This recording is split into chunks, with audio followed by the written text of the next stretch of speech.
All right, how we doing out there in YouTube stream land? Good morning, Scott Decker. Can you hear me okay right now?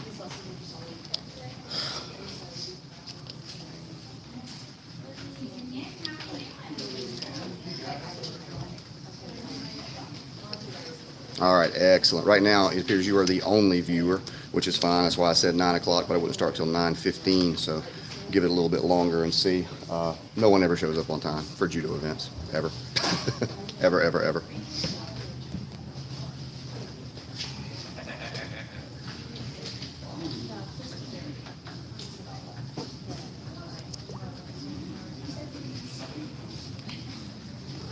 I'm just going to give you a view of the front door while we're waiting to see if anybody else joins in or not. Is that Nick? You got some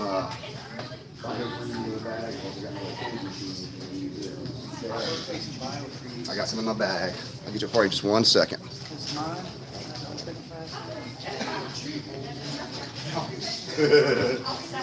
Oh my God. I'm getting hurt.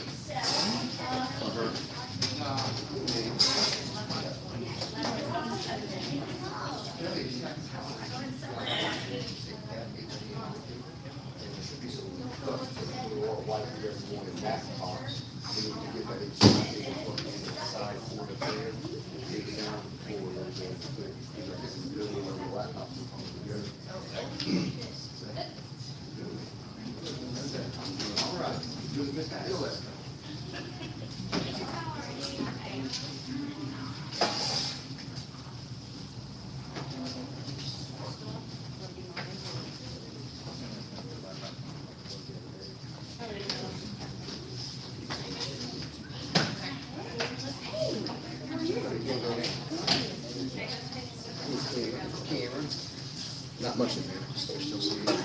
Use it as you need it. You stick it on my desk over there when you're done with it. All right, I see we got a second viewer who has joined us. I know Scott Decker's with us. Who else is out there on the stream right now? Morning, ma'am. Hey, good morning.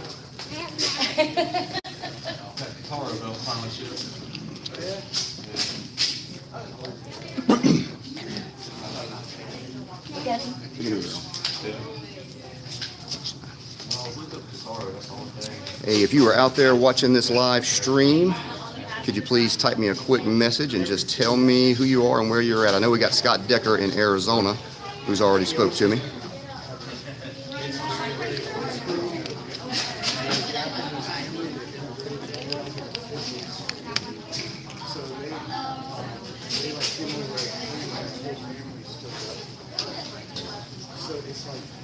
Scott, are you still there?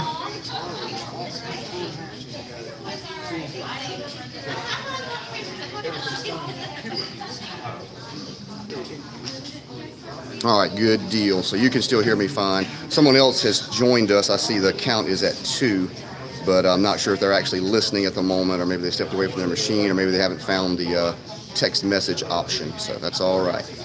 We're still just waiting for a few more referee trainees to show up. So I'm just going to leave this pointing at the front for a little while. And I'm not supposed to start till 9:15, but I'll be checking back in here in a couple of minutes.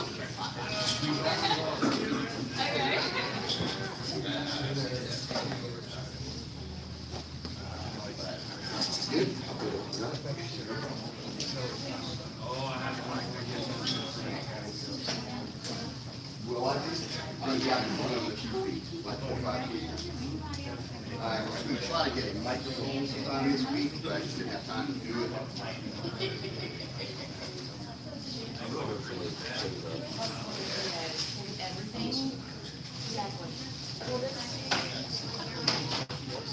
That little box that goes on the device.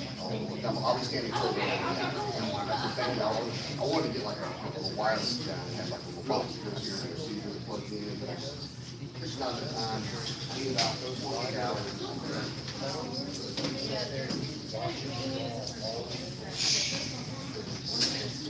What weight bracket? And finally, with that guy here, that's her, right? No, I was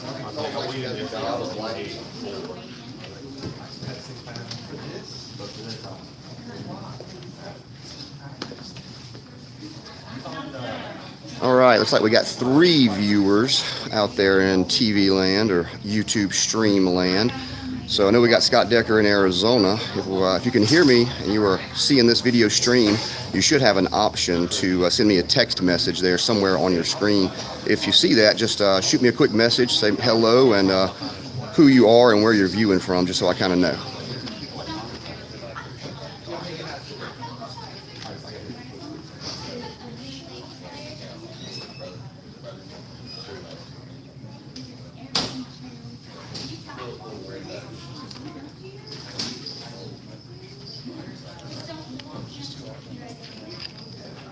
Okay, Scott, I'm getting your messages, no problem.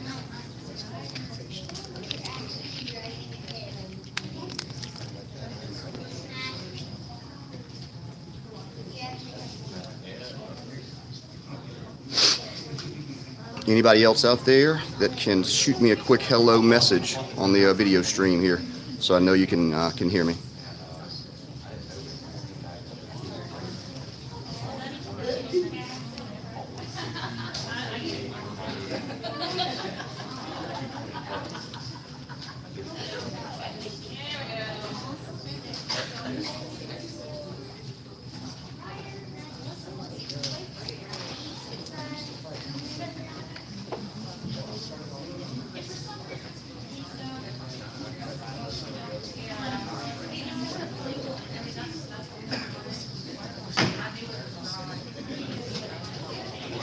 John, how you doing, sir?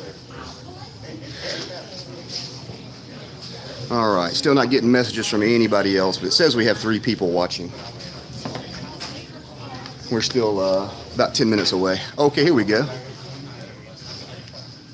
All right, Connor, how you doing, bud? Thanks for chiming in, man. Appreciate it.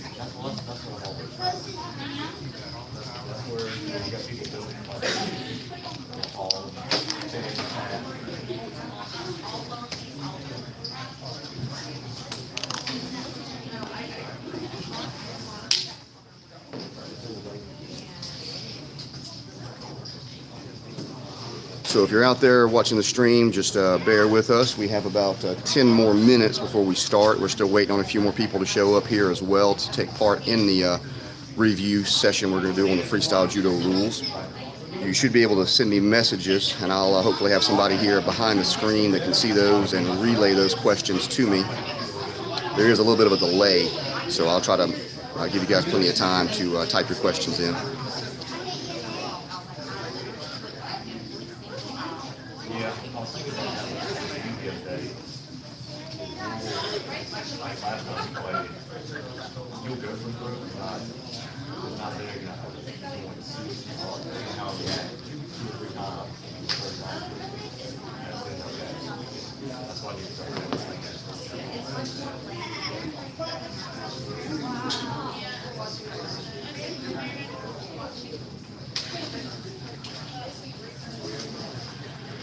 No problem, Scott. I got you. All right, I see a 4th person has joined us on the stream. So if you're able to see this image coming from my dojo, if you can hear my voice, if you don't mind, shoot me a quick message there. Should have a message option on your screen. Just let me know who you are and if you can hear me okay. So far, I know we have Scott and Connor with us.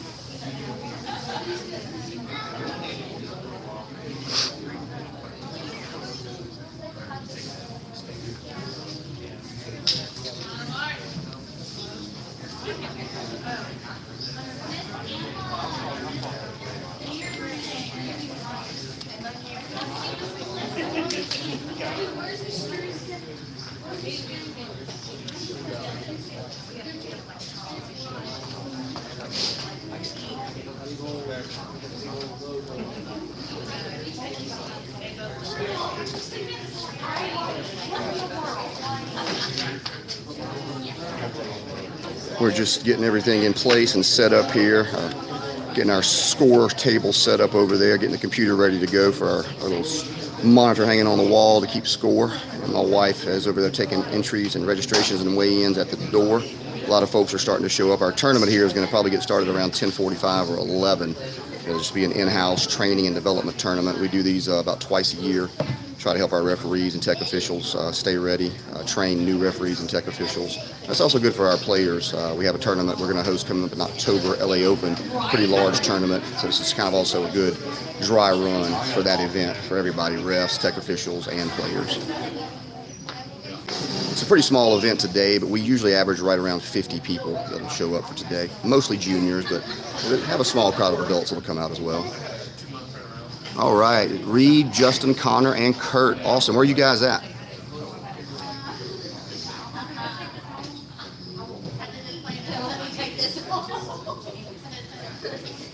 Got some of my goofballs over there waving at you guys in the corner. I don't know if you saw them or not. Some of my junior students.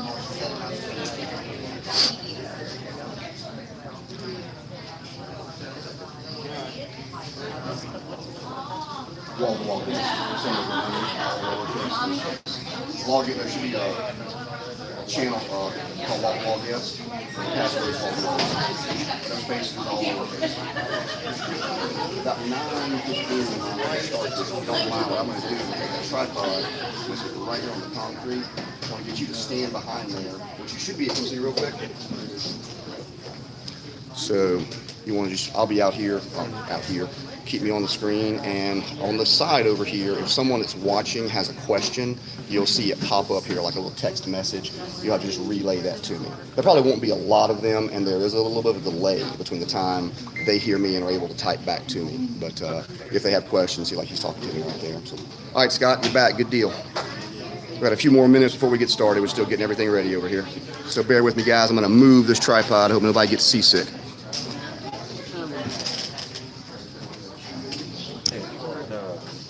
Have you heard about anybody like one out of 8 bracket that showed up that would be fun to play? Not that I have heard, but I know we have some folks coming from Melton's up in Jackson, and there was a gentleman who contacted me yesterday or the day before from the Bell Chase area. I know he's a master's male, but I don't know what size he is. So he's probably older than you. I'm not sure what size he is. All right, we got 6 people on the stream with us now. Good deal. We got about 5 more minutes and we'll get started. No, definitely not. No, I can open earlier. Oh. No, I'm gonna do the tech official. Yeah. I can do for that, but if this is my last one for a little bit, I want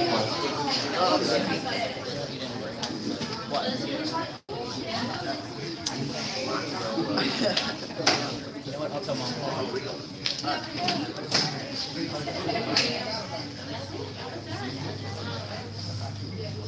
Well, and every time we turn around, go back there.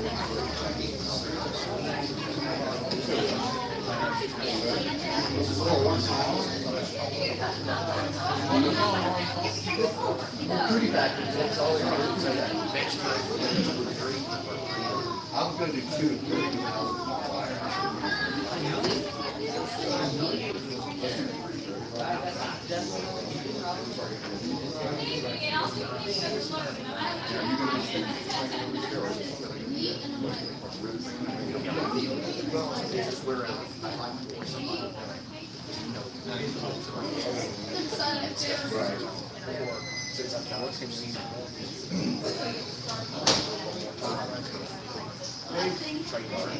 See Kelly asking if he's going to do it, and we started at 9:15. And I think the guy that takes me to Jackson, the rep training, that's when he said,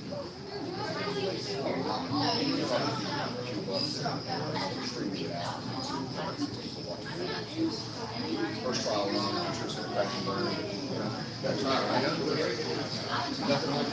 Nothing at all. That's the tech training happening over here. Mr. Kelly, get with Mr. John if you don't mind. I really want you to take official training for us if you're up to it. Sure. All right, guys, got 6 people out there on the stream. We're going to start up in just about 2 or 3 minutes here.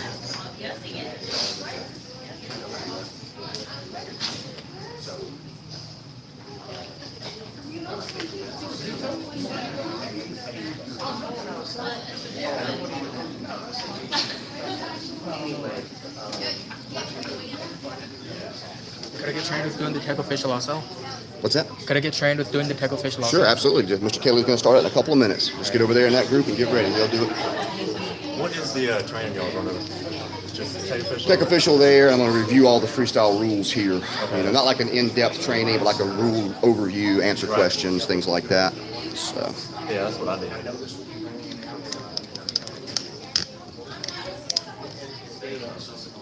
You just have points for like passing, knee on belly, you got like similar to BJJ? You get a point for a pass, a point for a sweep, a point for a turnover, or a break. Knee on belly, if you had a full hold, would count as an outside point. Just like a point. Do you win? You can, adults cannot, up to age 14, but you can get up to 4 points. If anyone is here that wants to take part in a very, very informal referee training and rule discussion, come on out here on the mat. We're going to start in about a minute and a half. If you want to sit in, coaches or parents, if you guys want to sit in on that, ask questions and get a good idea of what the rules are like, you're welcome to take your shoes off and come on out and join us.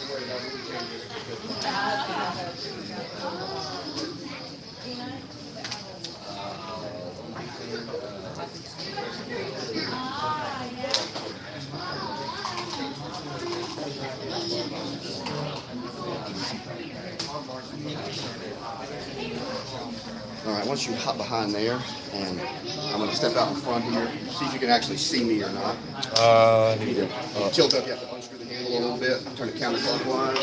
So if you turn this right here counterclockwise, then you can go up and down. Okay, and then just tighten it back so it doesn't fall down. Yeah. There you go.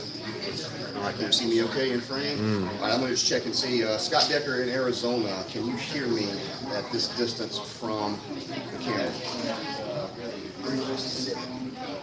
You guys down there, referees over here, like right in front of the camera, so I can talk in that direction. Yes. Thanks, Scott. Good deal. And John, if it's just you, you don't have to sit here. I can just do this for the stream because you can conduct the training. You don't really need to listen to it. Although you might have something you want to add to it. Looks like no one else. Usually get it all in. If it is just me, I don't guess it's necessary for me to sit. How you doing this morning? Some say. I'm good, Christian.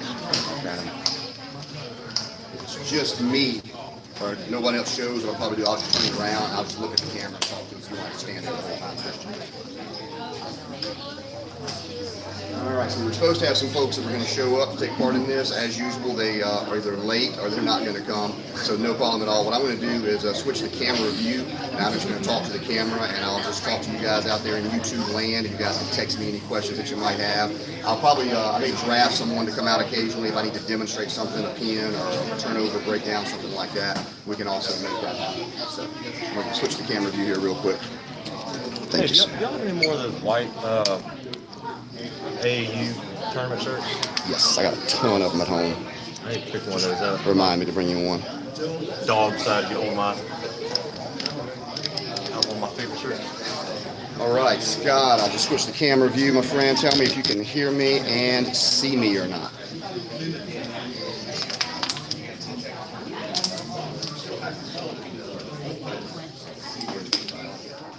All right, good deal. So, hey, we're going to go ahead and get started, guys. We've got about 5 people that have joined our stream out there. Thanks for doing this. If you saw my post on Facebook, this is our first time trying this at all, and our first time doing anything with the YouTube live streaming feature.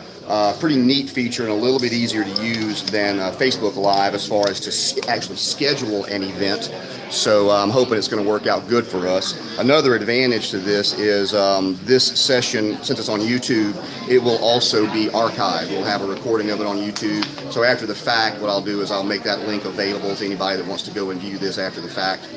This is not meant to be an in-depth, full-scale training on freestyle judo refereeing. We only have about 45 minutes to an hour. It takes a few hours, half a day maybe, to do a really true in-depth training. But this is meant to be just a kind of an overview. If you've never refereed before with freestyle rules or played in a freestyle tournament, let's give you a good idea how the scoring and the penalties work. If you have any questions along the way, guys, you can type a message to me and I'll see it pop up on the screen there. Understand there is a little bit of a delay, so it might take me a few seconds after your question to actually get to answer it for you, but I'll do my best to answer it. If you need to see something demonstrated, like if you're not clear on what I mean by a turnover or a breakdown, let me know. We'll adjust the camera. I'll grab one of my guys and bring them out here on the mat, and we'll do our best to demonstrate it. So let's go ahead and get started with this. So I'm James Wall with Wall to Wall Martial Arts, and we're in Louisiana. We're going to be hosting an in-house training and development tournament today. And we use these to train our referees and tech officials, and also for our players to get some competition practice prior to large-scale tournaments. We have a large-scale tournament that we host in October 20th at the LA Open. Okay, good deal. Thank you, Scott. Appreciate it. So this is a good thing to do. If you're thinking of maybe hosting your first ever freestyle judo tournament, doing an in-house event is a really, really good way to get started. You don't have to have a huge turnout. You're not paying a big gym rental fee or anything like that. Buy some inexpensive medals and charge a low entry fee, and just get some folks in there and get them doing freestyle judo. So let's talk about the rules for freestyle judo just a little bit. Important thing to remember, what I always tell everybody, is we are still doing judo. This is not a different type of judo, a different style of judo. It's just judo. It's just a different set of scoring and penalty rules. That's all it is. So freestyle judo is really designed with the players in mind, particularly the players at the local, the grassroots type of level. This is meant to be very player friendly. With that in mind, as referees, we try really hard to make the event a positive experience for the players. Particularly at like today's event, it's a small event, in-house tournament. If we have to issue any penalties at all, we're going to take our time. We're going to actually explain to the person why they're getting that penalty. We don't want to just give them a Shido, and maybe it's their first tournament. They have no idea what they did wrong. They just walk away with a real negative experience. So the biggest thing with freestyle judo is, number one, the scores that we use are a little bit different. So for throwing techniques in freestyle judo, if someone is thrown and they land on their rear end or their stomach and chest area, we're going to score that as 1 point. Now, at some events, the referees will wear a blue wristband on one and a white wristband on the other.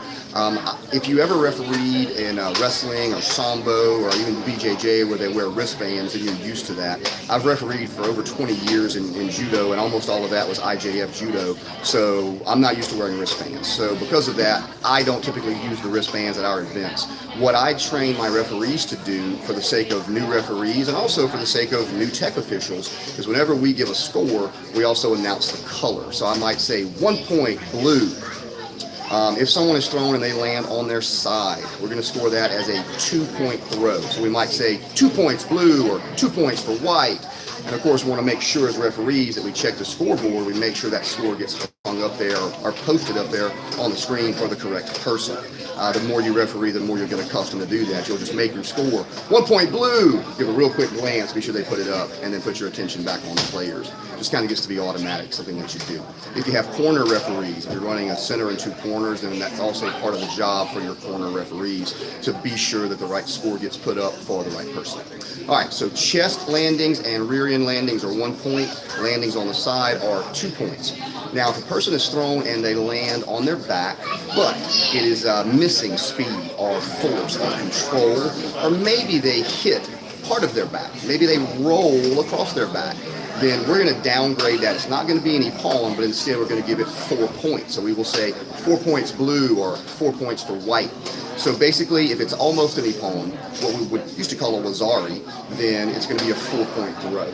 Now, there is a misconception. A lot of people have the idea that you cannot score an ippon in freestyle judo, and that's completely incorrect. You can absolutely throw for ippon in freestyle judo, but we are a little bit harder than maybe IJF rules. We don't give rolling landings or rolling throws ippon. And if you lose partial control, we're not going to give it an ippon. It just needs to be a good, true, solid ippon. It needs to land largely on the back, speed, force, and control. And we're going to give that ippon. Now, as a referee, it's important to remember that you have to always keep in mind the age and or size of the players you're working with. I'm 6 feet tall, 200 pounds. If I get thrown in ippon, it's going to make some noise. There's going to be a lot of impact. If it's a 5-year-old boy who weighs, 60 pounds or so, not going to be nearly as much of an impact. Not going to make a big thing. Not going to necessarily feel that in your feet.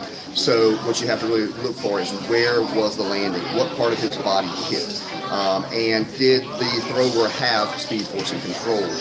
And you scored accordingly. Typically in freestyle, we try to have a center referee, and we also try to have a couple of corner referees. What's really neat with the corner referees in freestyle judo is they don't sit, they actually stand, and they can move down 2 sides of the mat, the 2 sides they're in charge of. So as a corner referee in freestyle, it's kind of neat because you can actually move and get a better view, particularly helpful if we got mat work going on. If you have a pin going on, maybe you're looking for a choke to happen. So freestyle referees, if you're cornering, remember you can move, get a better view of things. All right, so we talked very briefly about the scoring and the landings. Does anyone have any questions about landings and scores and the way that they are issued in freestyle judo? I'll give you guys just a second to answer that.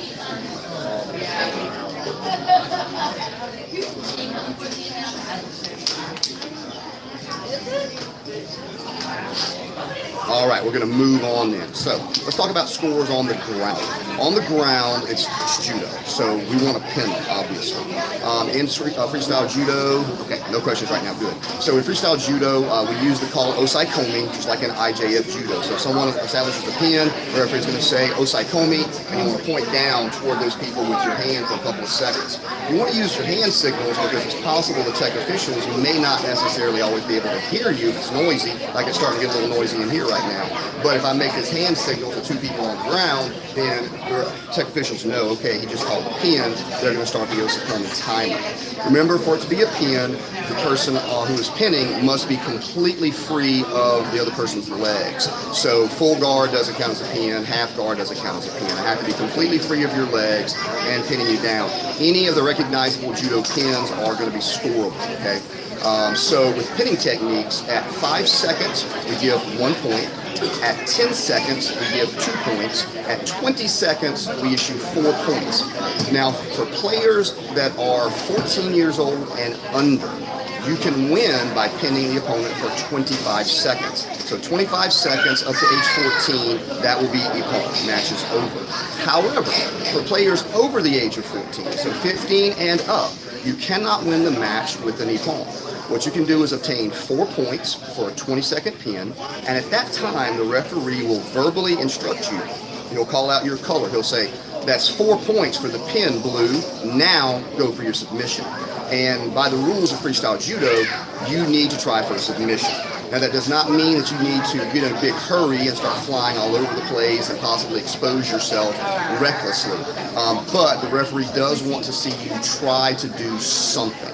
At least start trying to reposition for a choke, trying to reposition for an arm bar. You don't have to get it, but you need to at least let the referee see that you're attempting to. And the reason we do that in freestyle judo is we're trying to encourage more groundwork in judo. That's one of the things that a lot of us who support freestyle judo, that's one of the things that we feel the IJF rules have really hurt judo with over the last decade and a half. There's been this slow degradation of the groundwork in judo, and it's a real shame. I love throwing, but ground fighting is also important. So in freestyle judo, we're going to give you more time to work, to pass guard, or to sweep, and we're going to also encourage the older teens and the adults to not only be able to pin, but also learn submissions and go for submissions, and that's why we have that rule. So at 20 seconds, 4 points, go for your submission. Now the referee is going to use his judgment. He's going to give you maybe 8 to 10 seconds to secure a submission. If you don't have it, the referee will call mate, stand you both back up. You go back to your starting positions, and if there's still match time remaining, then he calls hajime, and the match begins again. This is also really neat if you think about it. I know I've experienced this, a lot of you guys probably have as well. Sometimes you just mess up. Sometimes you get caught, you get pinned, and you're not able to get away. Well, if that happens to you, as long as you can avoid the submission after 20 seconds, the guy's got 4 points on you, but you're still in the fight. You can get up, get back to the line, and you still got a chance to pull this out. Maybe you have time to get a big throw or to pin him, get him, and get the ippon. So the way it works with osai komi in freestyle is if there is an active pin that is called, so osai komi is called, and match time expires, then the match has to continue until that osai komi is resolved. So the match cannot end while there's an active pin occurring. But as soon as that pin resolves itself, then the match is over. The referee will call mate or ippon or mate, whatever the appropriate call is at that time.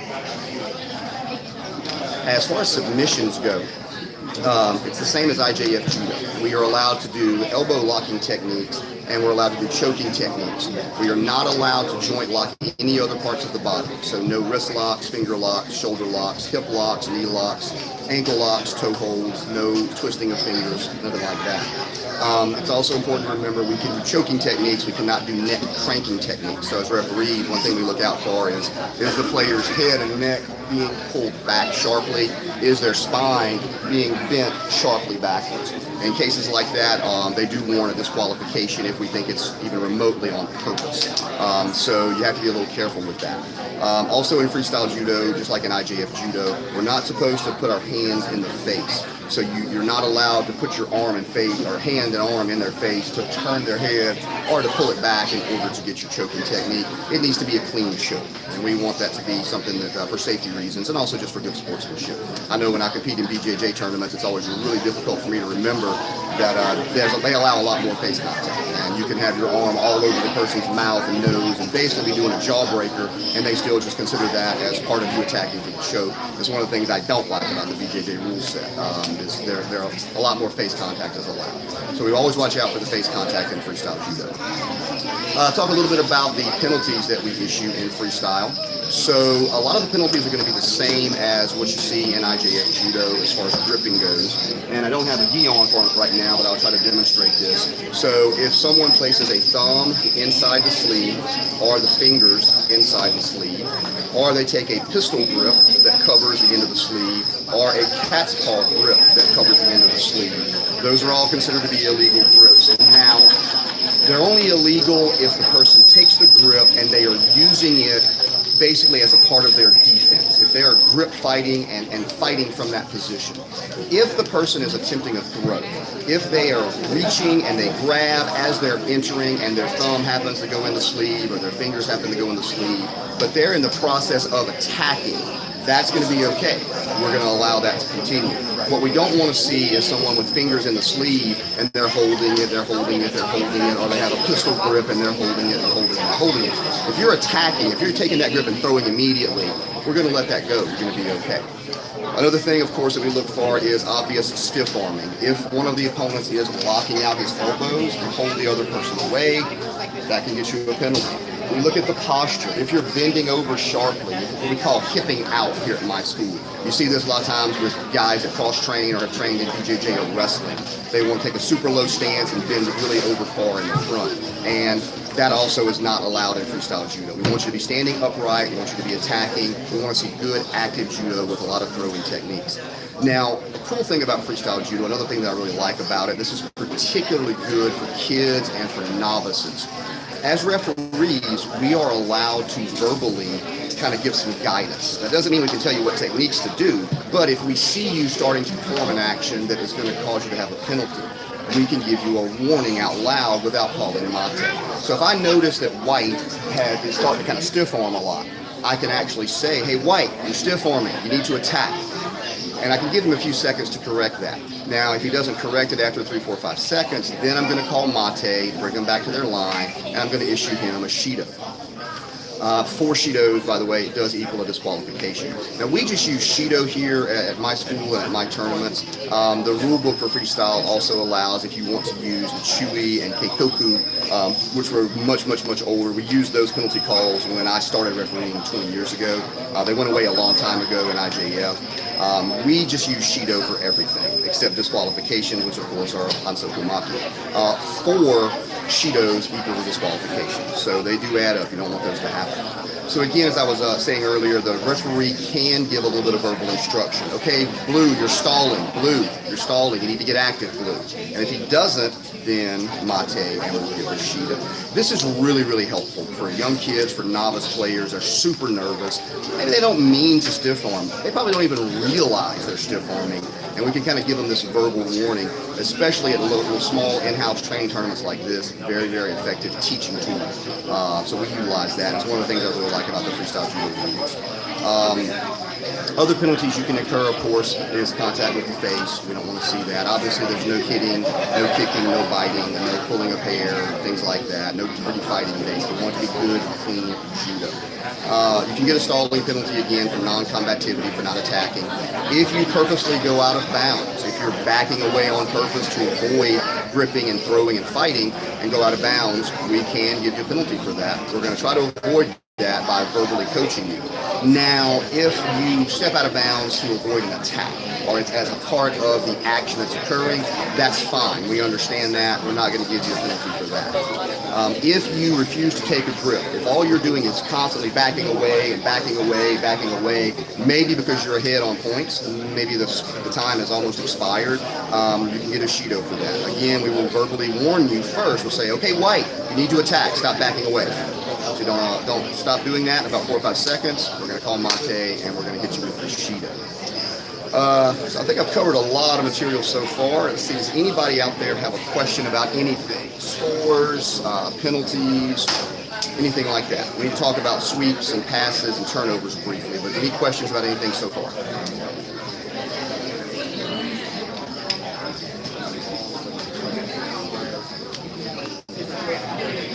All right, so Scott Decker says he's good in Arizona. Anybody else out there? Reed, Justin, Connor, Kurt, you guys still with us? You have any questions about anything?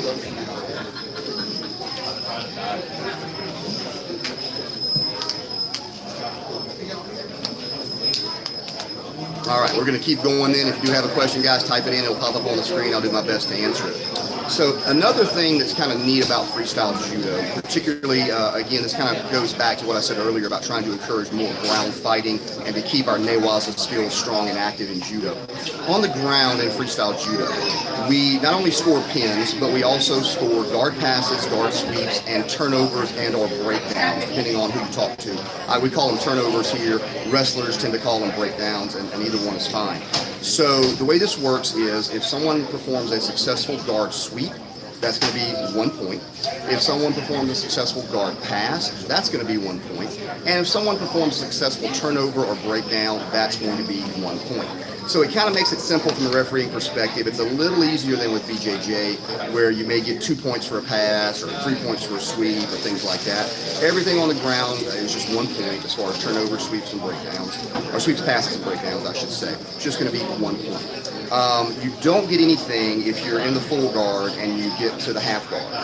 Nothing. But if you pass half guard, that means you fully pass the guard, you're going to get your 1 point for that. A turnover could be something like the guy has turtled up on his hands and knees, and I grab him and turn him over. I'm going to get 1 point for that.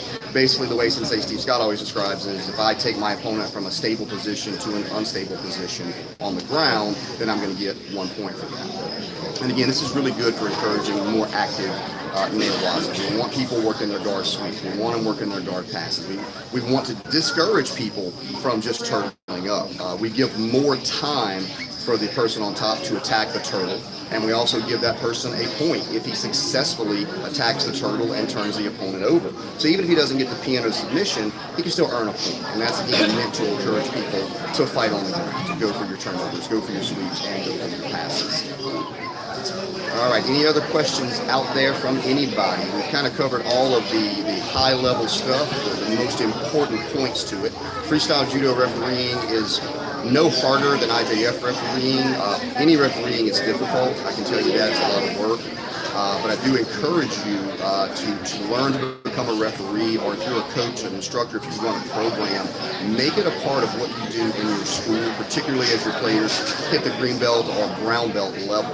Encourage them to learn to referee. And if they just cannot referee, you can have them become tech officials. At the same time I'm doing this, we had tech official training going on right over there. We had some tech official training going on with some of our guys, so they'll be taking turns today running our scoreboard for this tournament. And we use a point system in our senior judo curriculum, similar to what the USJA used to use, or maybe still does. You have to earn points between promotions. And you get points for coming to class and going to seminars, but you get a lot of points for competing. You also earn points if you referee or work as a tech official. You earn points. And so that's a good motivation to try to get people involved in doing this. We definitely need more referees. There's always a shortage of good referees.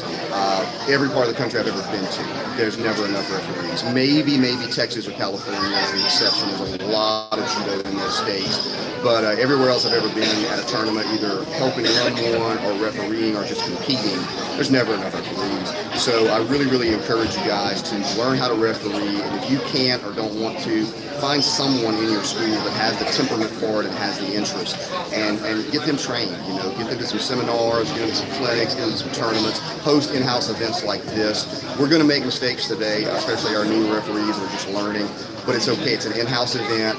We're going to be watching closely, do our best to correct those mistakes. So I highly encourage you guys to get involved. If we want judo to grow, if we want freestyle judo to continue to grow and be successful, we need players, but we also need good referees. Okay? So look, guys, it's been about 40 minutes now. I've covered all of the high-level stuff. Just again, this is meant to be a brief overview of the basic rules and basic scoring.